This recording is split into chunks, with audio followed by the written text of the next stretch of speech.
Okay, whew. Hello!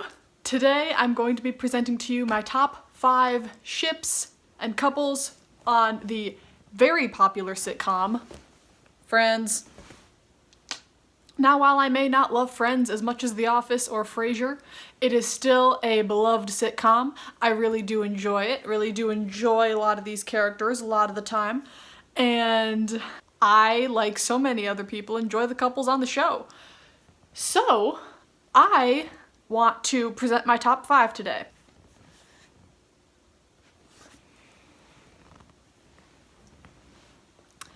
Now, I'm doing this video because I, of course, want to try to focus on my niche, which is ranking a lot of ships, friendships, and songs from different things. Hopefully you will enjoy that. But also because Friends will be leaving Netflix very, very, very soon.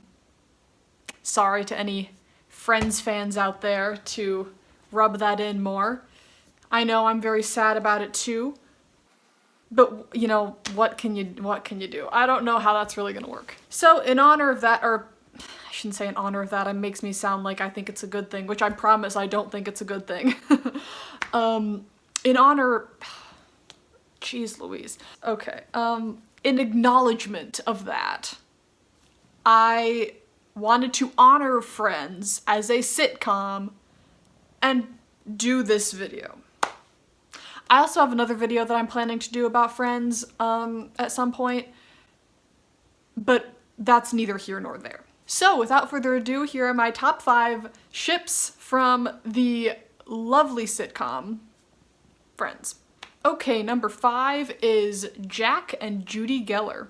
I don't know how many people were expecting this, probably like none. And I know that these two get a lot of hate because of how they treat Monica, but you gotta admit, as a couple, they're pretty good.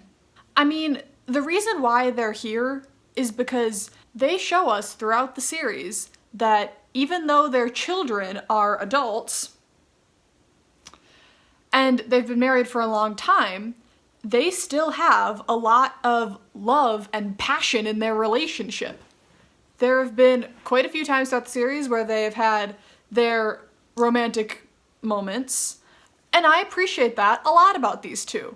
It's kind of like in the respect to Phyllis and Bob, where they're never in the spotlight, but I feel like they don't really need to be, because we can just see that they love each other without having them in the spotlight.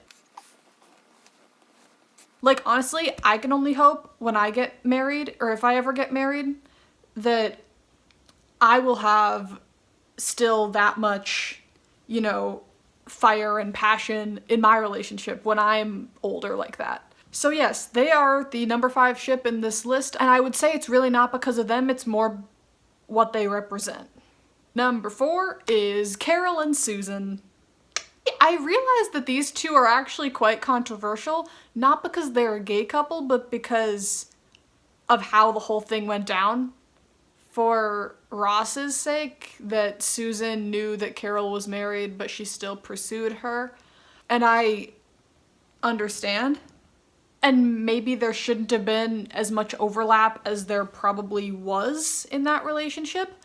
But Carol being gay, she had to get out of the relationship with Ross at some point. I'm not going to talk anymore about what happened, because I don't want people to think that I'm justifying, like, cheating on somebody. So I'm instead gonna talk about Carol and Susan's actual relationship after, you know, she had gotten a divorce with Ross.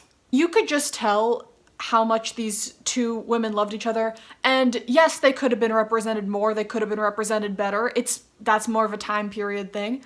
But the woman who played Susan, Jessica something, I'm so sorry, I don't remember her name, said something in an interview that really I think is true, is that I think that they did a good job of not over-characterizing it as anything more than just a loving relationship, because that's really what it was. I mean, they were two women who just were in love with each other, and they were both very good moms to Ben, and they were both just really good wives to each other. Also, the scene in The One That Could Have Been, I think, is the episode that I'm talking about in season 6, when like Ross is wondering what it would be like if he was still married to Carol, and you know, they decide to have a threesome and Susan comes to the apartment, and like Carol and Susan kind of have like their little like moment as they're backing into the bedroom. They're like, oh, I love what you've done with the place. Oh, thank you so much.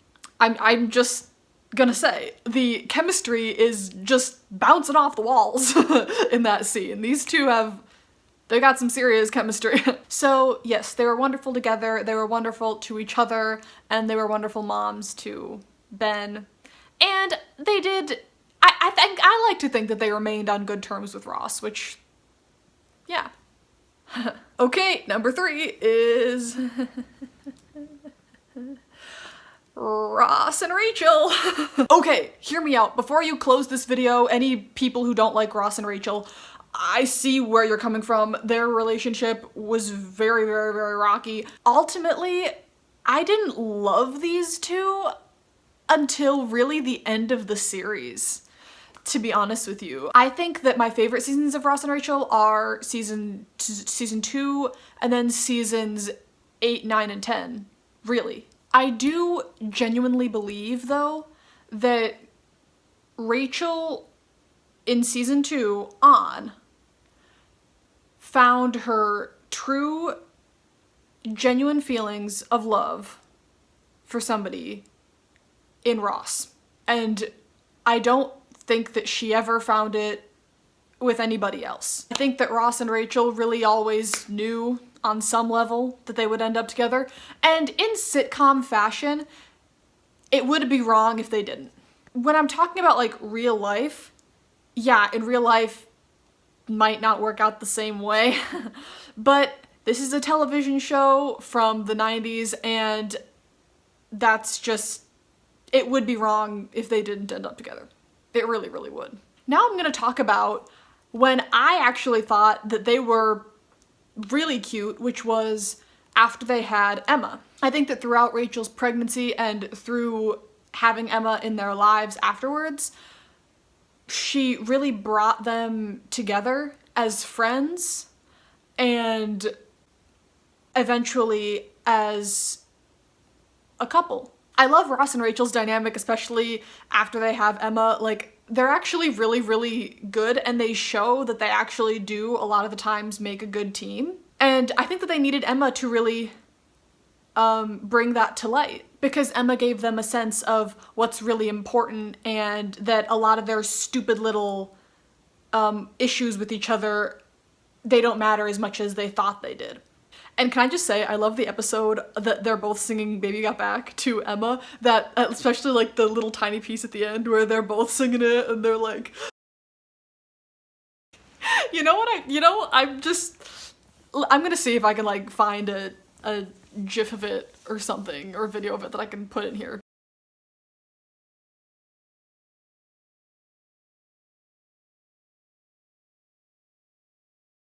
And then everybody else, Mike included, comes in and sees that, and they're just like, and Ross is like, Rachel, please, that's so inappropriate. It's really funny. And you can say that Rachel deserves better, you can say Ross deserves better, but honestly, they both did some pretty terrible things throughout the series. And this is gonna sound bad. They grew as people, but also part of them didn't, and part of them, those characters are still not the best people, and I think that they kinda deserve each other. I like the characters are both hilarious. I like them both a lot better at the end of the series. Honestly, at the beginning of the series, I wasn't a huge fan of either of them, because I thought they were both just kind of boring and stupid, but at the end of the series, they actually got funnier to me. Both of them. That's just my personal comedic taste. But yeah, I also think they got better as a couple at the end of the series. And a lot of people don't really take into consideration the end of the series. So I'm going to. Because that's what I like. He's her lobster. Okay, number 2 is Phoebe and Mike. the fact that I love Paul Rudd as much as I do doesn't hurt this cause at all. I love him so much. He's a national treasure. I love how Mike appreciates how weird Phoebe is and how like he's kind of the same way. He's kind of quirky in the same way. And I just love how much fun they have with each other throughout their entire courtship. Ultimately, with Phoebe's love interests, I always did think that David got too much credit. I mean, they only dated for a couple weeks. He went to Russia. He came back like 6 years later. They kissed. He went back to Russia. He came back a couple years later. And then they tried dating again. I just feel like it's just a little bit... I feel like that kind of thing is... I don't want to say it could never happen because I am kind of a hopeless romantic sometimes, but I feel like that's kind of not very realistic. Just to have... I don't know. I mean, I don't know. I guess Phoebe and David... I just feel like David, he got way too much credit as like Phoebe's love interest, I guess. Mike was there for Phoebe a lot. And I think that Mike is just really the goodness and sweetness in a partner that Phoebe needs. Also, the whole Princess Consuela banana hammock and crap bag sequence really was probably one of the times that I laughed the hardest in this show. Not even kidding. I think that Phoebe's, I don't know, I love it when she's with Mike. I love seeing her that happy. Now, before I get to my Friends OTP, my favorite Friends ship, I'm going to present some honorable mentions. Joey and Kate, Joey and Aaron, Rachel and Tag, Ross and Charlie, Charlie and whoever she ends up with, I forgot his name, Joey and Phoebe. Now don't get me wrong, I'm really, really happy that Phoebe ended up with Mike, but you gotta admit that the moments that Joey and Phoebe share are very, very special. And for my number one favorite ship in Friends is Mondler, Monica and Chandler. Now, going into watching this series, I already knew that these two ended up together because I saw their proposal scene somewhere. So I was just waiting for that. I was waiting for so long, and I shipped them right from the get-go. So watching those 4 seasons with them thinking that they're in love with Richard or Kathy or Janice or Pete, I just wanted to just scream at the TV because my sister didn't know that they ended up together at that point, and I was watching it with her, and I didn't want to spoil it, so I couldn't rant about it to anybody. So I just wanted to scream into a pillow.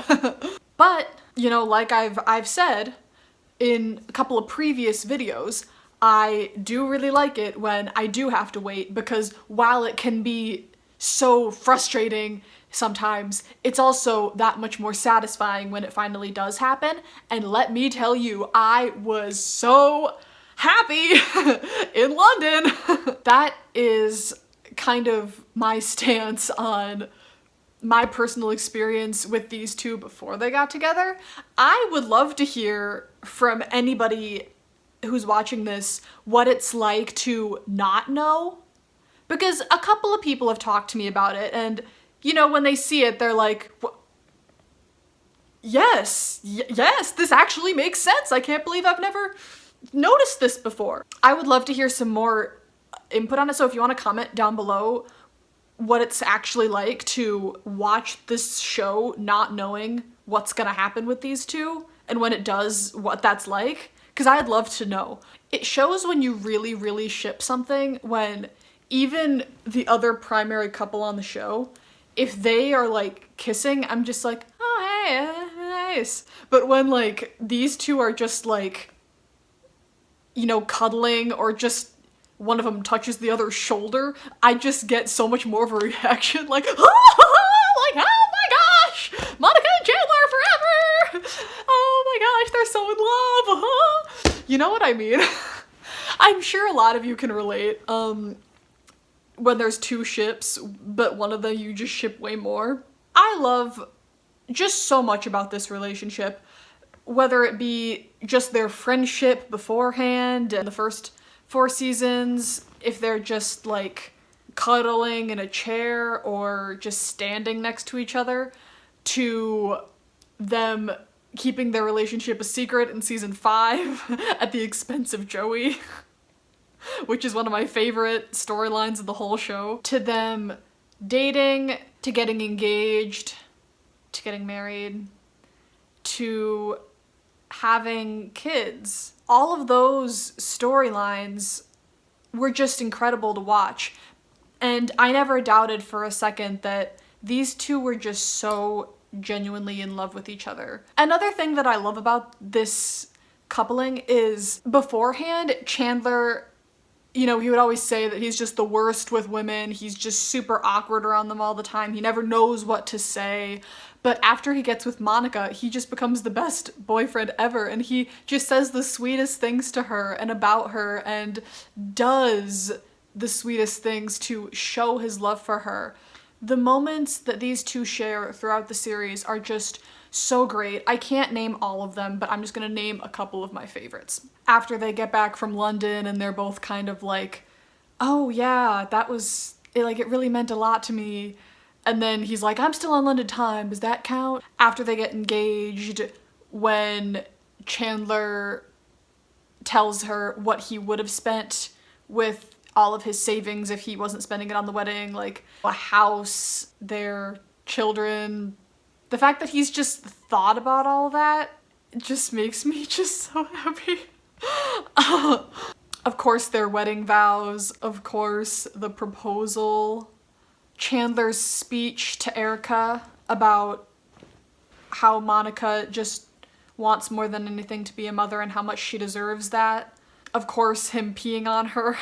One of my favorites ever is when Joey finds out and they like take him into Monica's room and he's like super like shocked. The scene right before that, welcome to an adult relationship. We're in a relationship, I'm afraid so.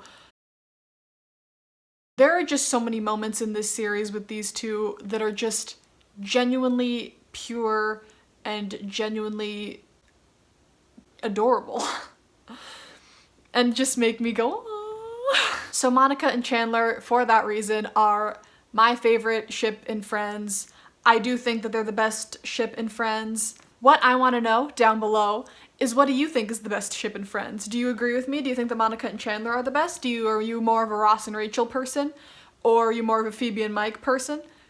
Who do you think is the best coupling in Friends? This fandom is less controversial than The Office, but I know that it still it has its arguments and debates, so comment below. I would love to hear you guys' opinions. I hope that you enjoyed this video. If you did, please don't forget to like it, subscribe to my channel, comment, and click the notification bell. Once again, thank you so much for watching, and I hope that it has been your day, your week, your month, and even your year. Bye!